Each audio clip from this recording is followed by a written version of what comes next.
एक बाजार में सिर्फ 500 रुपए में गुलाम बिक रहा था। इतने में एक अमीर आदमी का वहां से गुजरना हुआ। आदमी ने सोचा सिर्फ 500 रुपए में गुलाम बिक रहा है, इतना सस्ता, चलो खरीद लेता हूं। वो गुलाम के पास गया और पूछा कि तुम इतने सस्ते में गुलाम कैसे बेच रहे हो, कामचोर है क्या? गुलाम का मालिक बोला बिल्कुल कामचोर नहीं है, बहुत मेहनती है, सारी खूबियां हैं, बस इसमें एक ऐब है, ये कभी कभी चुगली कर देता है। आदमी ने मन ही मन सोचा कि घर में मैं और मेरी बीवी तो है, अगर ये चुगली करेगा भी तो किससे करेगा, खरीद लेता हूं। खरीदकर गुलाम को घर ले आया। कुछ दिनों तक तो गुलाम ने बहुत अच्छे से काम किया, लेकिन फिर एक दिन उसे चुगली का कीड़ा काटा।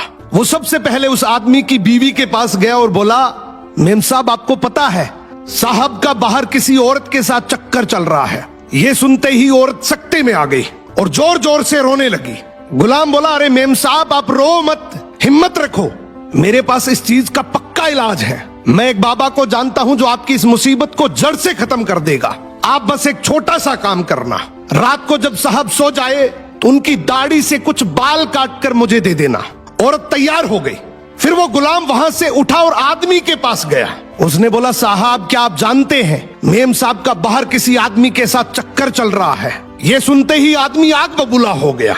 गुस्से में आकर उसका गिरेबान पकड़ लिया और बोला, तू मेरी बीवी पर इल्जाम लगा रहा है। गुलाम बोला, आपको मेरी बात पर यकीन ना हो तो रात को आप सिर्फ सोने का नाटक करना, आज रात वो आपको मारने वाली है। आदमी तैयार तो हो गया, लेकिन वो बोला, अगर तेरी बात झूठ निकली तो मैं तुझे जान से मार दूंगा। रात हुई, आदमी ने सोने का नाटक किया। उधर उसकी बीवी जैसा गुलाम ने कहा वैसा करने लगी। रात के 3 बजे हाथ में कैंची लेकर जैसे ही उस आदमी के पास पहुंची, आदमी तुरंत जाग गया। अब इस आदमी के दिमाग में गुलाम की बात तो चल ही रही थी। गुस्से में उसने अपनी बीवी को पकड़ा, हाथ में से कैंची खींची और आओ देखा ना ताओ, उस कैंची को उस औरत के गले में खोप दिया। औरत वहीं मर गई। जब औरत के परिवार वालों को ये बात पता चली तो उन्होंने इस आदमी को मार दिया। और जब आदमी के परिवार वालों को ये बात पता चली तो दोनों परिवार आपस में ऐसे भिड़े कि दोनों परिवार पूरी तरीके से खत्म हो गए। इसलिए कहते हैं शरीर में घुले जाने वाले जहर का तो फिर भी इलाज है, लेकिन कान में घुलने वाले जहर का इस दुनिया में कोई इलाज नहीं है। ये एक ऐसा जहर है जो नस्लें बर्बाद कर देता है। सो सुनी सुनाई बातों पर बिना जाने कभी भरोसा मत करो। पानी की बूंद जब कीचड़ में गिरती है तो कीचड़ बन जाती है, जब गंगा में गिरती है तो बहती गंगा बन जाती है। वही पानी की बूंद जब गर्म तवे पर गिरती है तो जलकर खत्म हो जाती है। किसी पत्ती पर गिरती है तो मोती की तरह चमकने लगती है, और जब सीप में आ जाती है तो खुद मोती बन जाती है।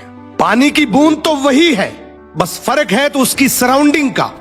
वो जैसी जगह रहेगी, जैसे माहौल में रहेगी, वैसी वो खुद बन जाएगी। इसी तरीके से जैसी आपकी संगत है वैसे आप बन जाओगे। किसी किसी की संगत से आदमी का अस्तित्व खत्म हो जाता है, और वहीं किसी की संगत से आदमी का पूरा जीवन संवर जाता है। तो ये आपको खुद को तय करना है कि आपकी संगत कैसी होनी चाहिए। तुम्हारी जैसी संगत होगी वैसे तुम बन जाओगे।